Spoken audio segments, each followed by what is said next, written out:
안녕하세요. 코인우먼입니다. 오늘은 2024년 9월 21일 토요일 오전 11시 2분경입니다. 구독과 좋아요, 알림 설정 정중히 부탁드리면서 오늘 영상 시작하겠습니다.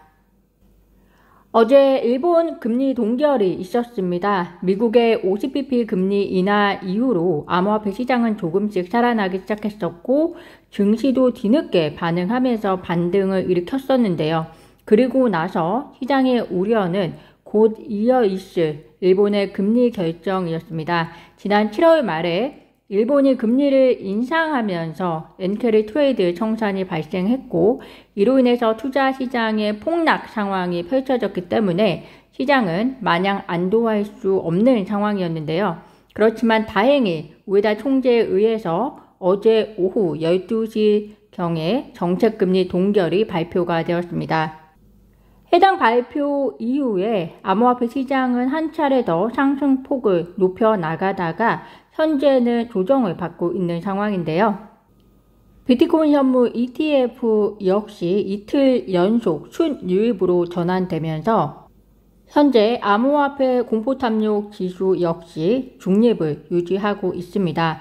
이제는 앞으로가 중요하겠죠. 9월을 얼마 안 남긴 상황이고 또 4Q로 접어드는 길목에 있습니다. 역사적으로 4Q에는 비트코인 시장이 좋은 시장이었기 때문에 어떤 이슈들이 있는지 미리 살펴보는 것도 중요할 것 같습니다.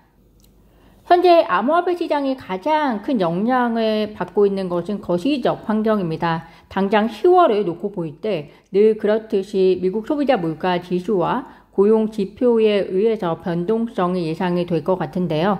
다만 이번에 변동성은 향후 금리 인하가 그러니까 11월에 있을 FOMC에서의 금리 인하가 어느 정도가 있을 수 있냐 이것보다도 미국의 경기에 대한 연착륙 가능성 여부에 대한 해석에 따라서 변동성이 있을 것으로 저는 개인적으로 예상을 하고 있습니다.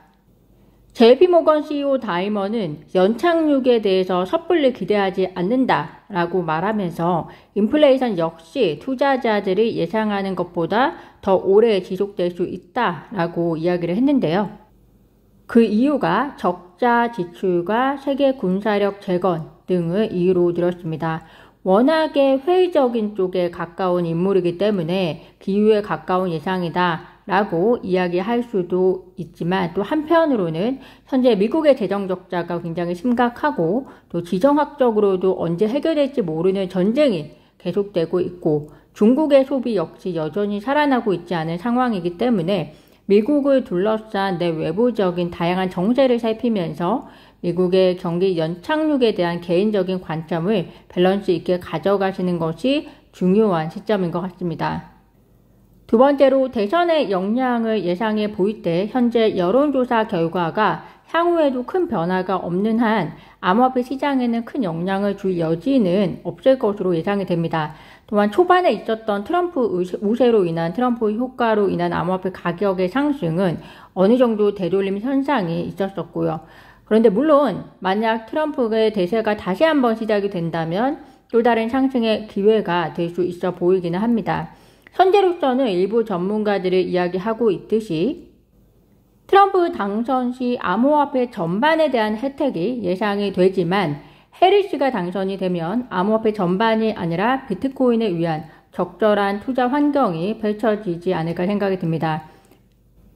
특히 이번에 미국 SEC가 블랙록 현물 ETF에 대한 옵션을 승인을 완료한 것이 보도가 되었는데요. 이에 대해서 블룸버그 수석 ETF 애널리스트 에릭 발추나스가 SEC의 승인은 전체 일부일 뿐이다. 공식 상장을 위해선 SEC뿐만이 아니라 통화감독청 그리고 상품선물거래위원회의 승인도 필요하다. 그럼에도 불구하고 SEC가 이를 승인한 것은 큰 진전이고 비트코인 ETF의 엄청난 승리이다라고 평가를 하고 있습니다. 추가적으로 승인 타이밍이 놀랍다라고 부연을 했는데요. 어쨌든 비트코인에 대해서는 현 정부와 그리고 규제기관이 이미 투자 자산으로 인정했다는 것으로 해석이 되면서 비트코인에 대해서는 현 투자기관과 함께 기관 진입에 대해서는 긍정적인 해석을 해볼 수 있는 여지가 있다라고 보여집니다. 그래서 트럼프가 되든 해리스가 되든 비트코인에 대해서는 좀 더 긍정적으로 보고 있는 전망이 있고요. 그리고 암호화폐 전반이 가기 위해서는 트럼프가 되는 것이 더 우세하다라고 이렇게 시장은 평가를 하고 있습니다. 암호화폐만의 이슈적인 면에서는 비트코인만이 가지고 있는 호재는 당장에는 크게 없어 보입니다. 그렇기 때문에 거시적 환경에 의존도가 높을 수밖에 없는 시점인 것 같고요. 이슈적인 요인들은 리플 XRP가 더 많이 가지고 있다라고 보여집니다. 우선 10월 6일에서 7일경이 미국 SEC가 리플에 대해서 항소할 수 있는 마지막 타임라인이 되겠습니다. 최종 판결 이후 항소를 하겠다고 법원에 제출하기까지 약 60일의 시간이 주어지는데요. 이미 3분의 2의 시간이 벌써 지나가고 보름 남짓의 시간이 남았습니다. 이 결정이 리플 XRP 입장에서는 단기적인 상승 또는 단기적인 하락을 가져올 수 있는 요인이 될 것으로 저는 해석이 되고요.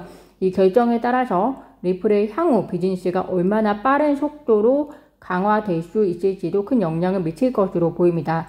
다른 이슈적인 요인들을 보면 그레이스케일의 XRP 트러스트 퍼포먼스가 현재 주간 성적표를 보면 뛰어난 퍼포먼스로 진행이 되고 있다는 점을 확인하실 수 있을 것 같고요. 향후를 좀 더 긍정적으로 기대해 볼 수 있는 요인으로 보여집니다.